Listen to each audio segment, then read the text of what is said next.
और पूरे देश भर में ये विरोध प्रदर्शन हो रहे हैं। जो कत्लेआम हो रहा है हमारा जनतंत्र का, 150 के करीब पार्लियामेंट मेंबर का सस्पेंशन कभी सुना नहीं इतिहास में।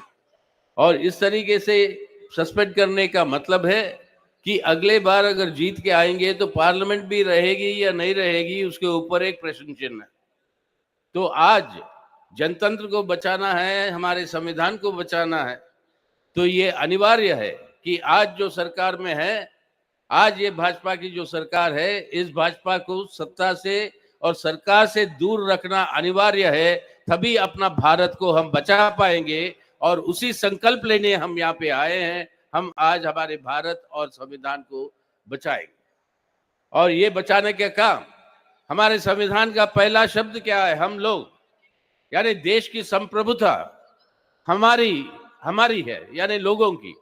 और ये संप्रभुता किस तरीके से हम लागू करवाते हैं? हम चुनते हैं हमारे प्रतिनिधि और वो प्रतिनिधि बनाते सरकार। सरकार की जवाबदारी है पार्लियामेंट को और एमपीओ की जवाबदारी है लोगों को। ये है संविधान का सारांश। आज पार्लियामेंट को ही भंग करते हुए, एमपीओ को हटाते हुए इस संविधान का पूरा रीढ़ की हड्डी को तोड़ रहे हैं मोदी साहब और ये भाजपा की सरकार। तो आज उनको सत्ता से हटाना जरूरी है। और उनकी प्रचार जो है कि अमृतकाल आ गया है और आने वाले समय अमृतकाल और आएगा, तो याद करिएगा ये अमृत की पैदाइशी होती कैसे? विष्णु पुराना कहता है कि समुद्र मंथन जब चल रही थी तब अमृत का कलश जो है उभर कर आया। सब लोग बैठे हुए थे कि उसको हासिल करने के लिए, और पहला ये अमृत का कलश चले जाता है गलत लोगों के हाथ में।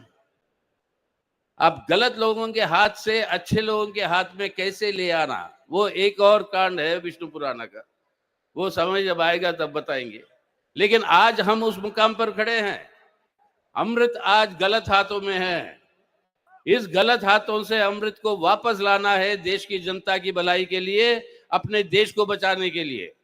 तो सही अमृत काल अगर लाना है तो आज जो अमृत गलत हाथों में पहुंचा, उन गलत हाथों को सत्ता से दूर रखना है, उनको अपने सरकार से दूर रखना है, और ये हमारा संकल्प है।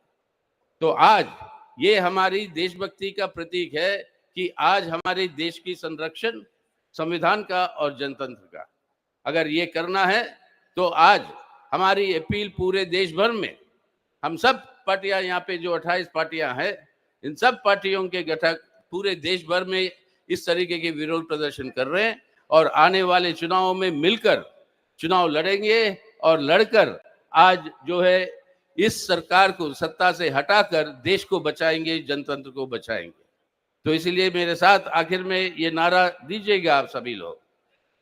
मैं कहूंगा जुड़ेगा भारत, आप कहेंगे जीतेगा इंडिया। जुड़ेगा भारत, जुड़ेगा भारत, जुड़ेगा भारत। जय हिंद। अब मैं आमंत्रित कर रहा हूं समाजवादी पार्टी के मेंबर ऑफ पार्लियामेंट और फ्लोर लीडर एसटी हसन साहब से कि वो आए और हमको संबोधित करें।